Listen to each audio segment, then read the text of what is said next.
when you're ready, go ahead. All right. So our side is against the death penalty. We feel that it's very wrong. It doesn't teach the person anything by just killing them. Death should not be promoted by government.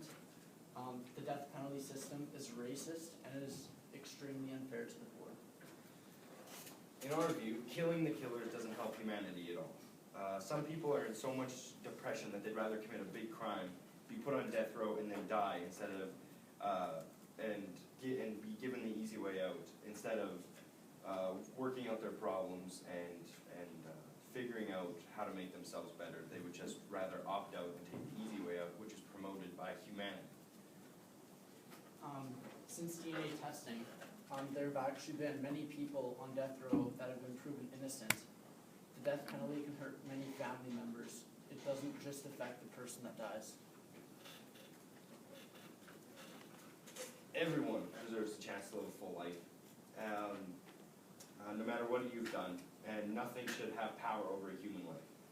We, mostly, the whole population frowns upon abortion because the baby was an accident, but yet we support the murder of these grown men with families and children and wives. Yes, they made a mistake, but shouldn't they pay for that mistake instead of just dying?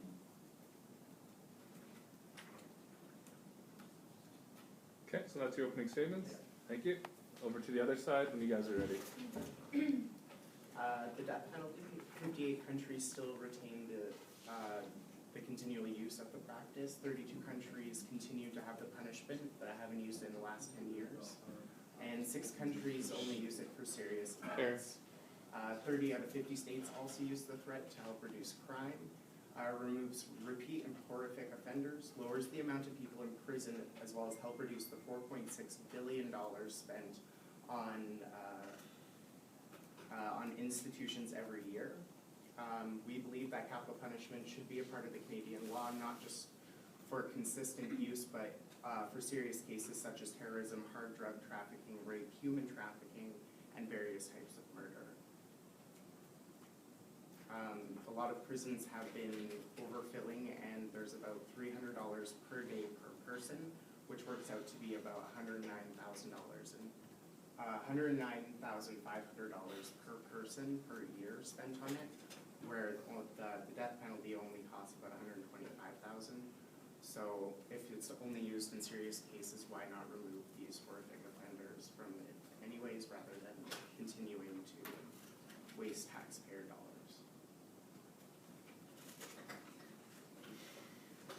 Great. Okay. So we come back to you guys for your 4 minutes with your 4 points.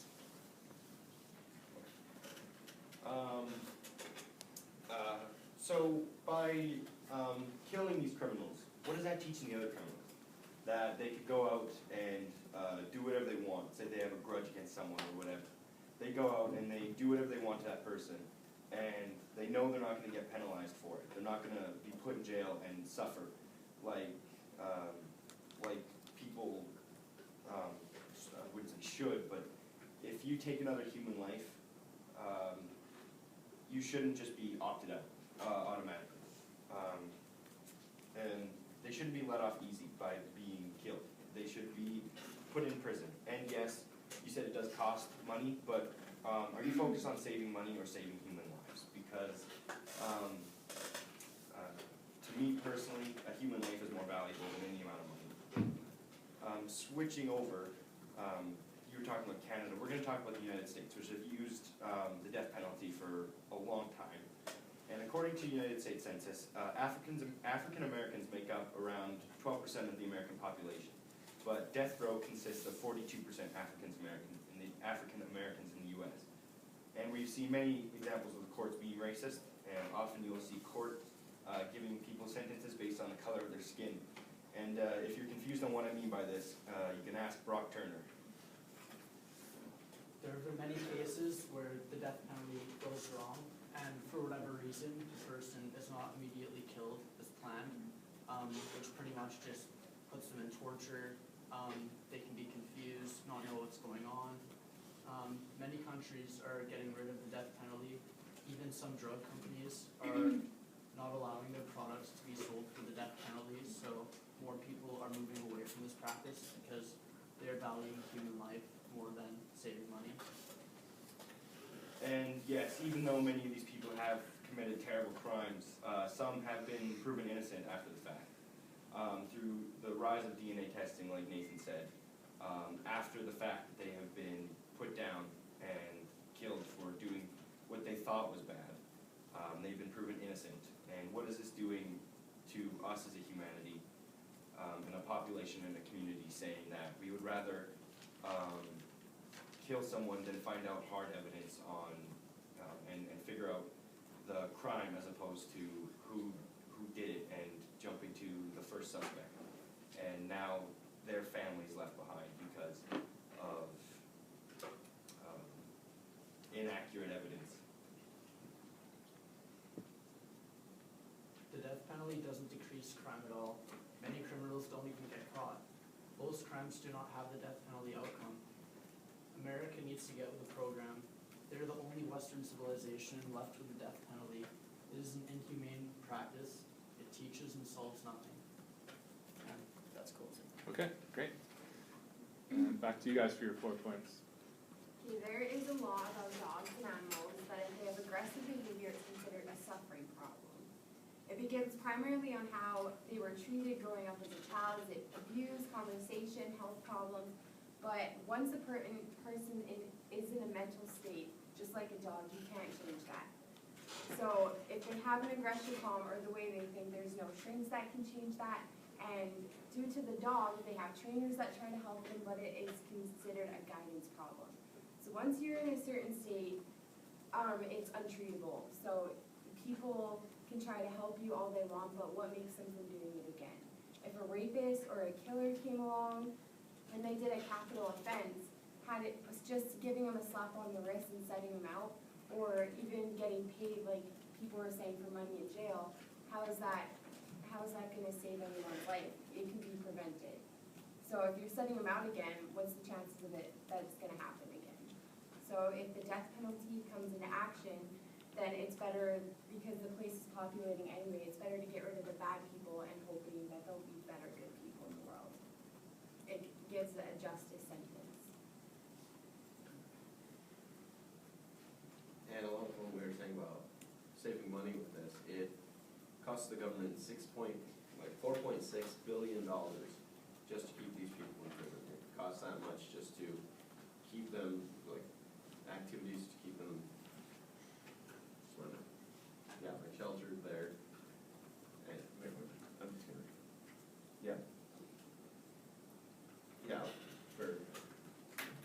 keeps them that much, to keep them locked up, to give them life, shelter, food, education, and activities, when in reality there is no justice to that.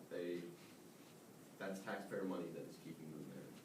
So why should we have to be paying our money just to keep somebody in a prison where we could easily be having more money put to our own selves and put it back in our own pockets if we were able to just kill them? And also another point is that 44% of people who have been imprisoned are reoffenders. So getting rid of that and in placing a policy like the death penalty in there would reduce the threat.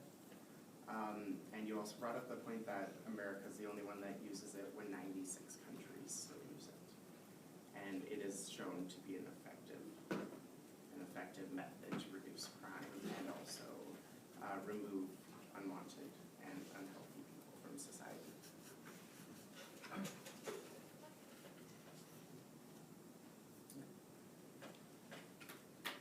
Great, that's your 4 points. Excellent. So we got 1 minute of prep time before the open debate. Of offenders, like they do the crime again once they get out of prison. But based on your data, 56% wouldn't do it again. So are we just killing the majority of people that won't do the offense again? I don't think that the numbers are too much of a difference for it to be a risk. You also brought up the point of people of saving their lives and that their lives are worth living, but what about the lives that they possibly took or destroyed from it? What makes them a better person that they get their life but other people don't? So if they're offending, why should they continue to get fed and cleaned and taken care of and rehabilitated back into society? they're more likely 50% just about to reoffend when they can just be eliminated from the process and not have the risk of them going out and ruining more people's lives. When did we as a community and as a population decide that taking a life was better than saving one? Because yes, you said 44% do commit the crime again, and I admit that is a crazy high number, but the majority of the criminals, 56%, almost 60% of criminals, they don't offend again. So that means something has to be working. So if you wanna, instead of trying to rehabilitate and save these people, these 60% of the people that do crimes, I'm not justifying crimes at all, they should not be killed because people assume that they can't be changed. I've seen people change. We've all seen people change in our life. Why? What does that? What difference does that make to someone else that did a crime? Just because 44% do it again doesn't mean the other 56% can't change. Well, yeah, so when did we come up with this? When you think about it, back in the 1800s, they had the idea. It's been around since then, so why should we bring it up now about changing it? You know, they had in the 1800s slavery, but we don't have that now. When it comes to the death penalty, I don't believe that racism is an issue necessarily, just for the fact that it is based on the crime, not your race. Regardless, if you get arrested for something, you were doing it in the first place. And if you weren't doing it, it should be proven properly in court, along with today's technology, which will help support people's innocence or guilty. Because every reference you brought up was from about 20 years ago, and technology's kind of improved by that time. So you guys before were comparing money to human lives, saying that we kill more humans, we can save more money. Well, like, are we making other people happy by them just saving money? Like, Absolutely. is money about happiness? I don't want to have to pay for somebody who murdered 6 people. I don't want to have to spare their, I don't want to have to pay for it. I'd rather keep that money and not have it deducted from my daily wage. You say that because you don't know any of these people. But say it was your family that did it. Yes, they did something terrible, and you could admit that. But would you want them killed because of it? Depends on what they did. If they murdered a bunch of people, if they created some sort of terrorism, or if they raped or was doing human trafficking or something like that, no, I wouldn't want to support them. I wouldn't want them to be a part of my family, to be honest. They disrespected society. Well, also money can't fix happiness, right? Like, people can change, but you can't change the past, and they had a decision at that time what they did. So if you're just paying to keep them in there, it doesn't help the people, it doesn't create any justice for anybody. Let's think, how do the families of the people feel if we're just killing them? Well, how do the families of the victims feel if we're just letting the person go? We're not saying let them go. We're saying, we're not telling people to just let them off. What we're saying is don't kill them. Because by killing them, we're not teaching anybody anything. We're teaching them if you do a bad thing, we're just gonna kill you. We're gonna do the exact same thing you did, but to you. What does that, what does that make us? We're the killers of the killers. That seems counterproductive to me. But also with the laws like texting and driving and drinking, like, yeah, you know you're gonna get in trouble and there's a law, but it doesn't stop everybody because a lot of people still do it. So if they use the death penalty up on the laws, then I think there'll be less crimes committed. In the great words of Harvey Dent, if you either die a hero or you live long enough to see yourself turn into the villain. You were saying get rid of all the bad people so there's good, but there will always be bad. You and I can start out good. All right, So many things I want. 1 minute of prep. Closing statements, go ahead when you're ready. Same people who started, yeah. Okay. So, you see, the death penalty is not only unfair, but it's also pointless. We're just giving criminals an excuse to do whatever they please. They commit murder, they're put out of their misery. We're just giving them an easy way out. And then, like, what would many religions and their, I guess, the gods that they worship have to say? I know it sounds like cheesy and kind of corny, but would God really want us to just kill someone for him, like just to kill a life? Why try to help them at least, and try to give them some kind of guidance. If we as a population agree that killing the criminal is the right thing, where does that put us? We think that if a human being murders someone, the solution is to murder them and kill them and take them away from their family. How do we justify our actions? Who punishes the punishers? Great. Okay, switching over to the other side for your closing statements.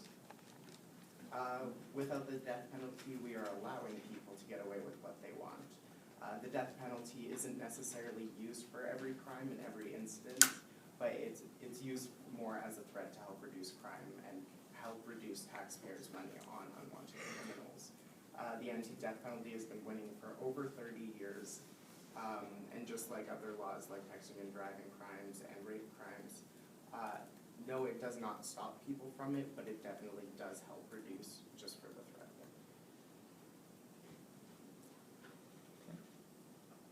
Great debate, you guys.